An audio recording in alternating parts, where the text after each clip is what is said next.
So we're getting to part 2 of the video with the 4 exercises that I use to help build a serve. And I have my student Selma here. Selma, say hello.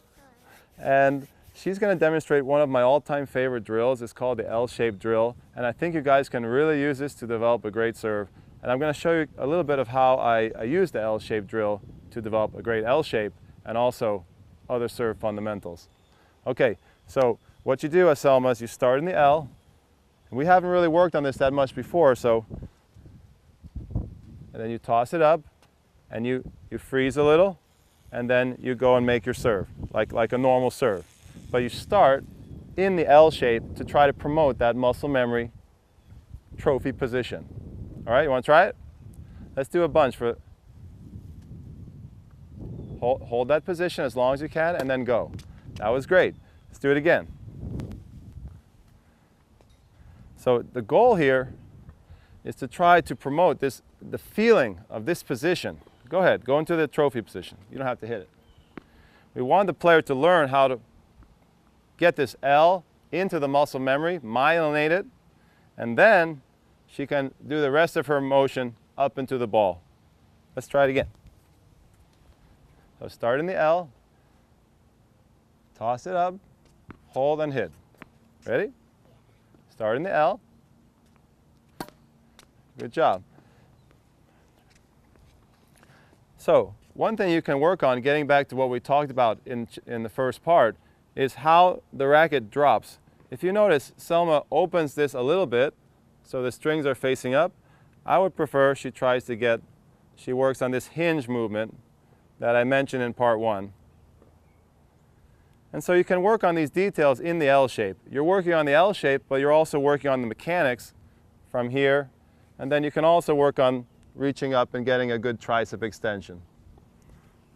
So L shape, drop, and then use your tricep to extend. Very nice. That's okay. A little miss hit, but that's all right. Very good L shape. Again. Great serve. Great serve. Okay. Guys, when we're in the L shape, go ahead, lift your arm up. Make sure that when the player tosses, you work on the rhythm. Because a lot of players, when they toss, they'll go right here. And they'll enter the back scratch too soon. And that's something that I mentioned in part 1, how this is almost an epidemic in junior tennis technique. You see players entering here too early. So when you toss it up, make sure you hold this position as long as you can, and then back scratch and go to the ball at the last moment. Selma, you want to hold as long as you can. Don't enter here too soon. And then when you decide to enter, go fast and make that good tricep extension. Okay, all right, one more. L shape. All right, great serve. One thing I'd like to add for anyone coaching children or even adults is that when you're working on technique, you really need to physically help the player through the movements. And so I'm a big proponent of physical manipulation. If you see when I work with Selma here, sometimes I will prop her elbow up, or I'll move her hand and racket the way that I want. And I don't just stand and give her verbal cues, and I also don't do only visual demonstrations.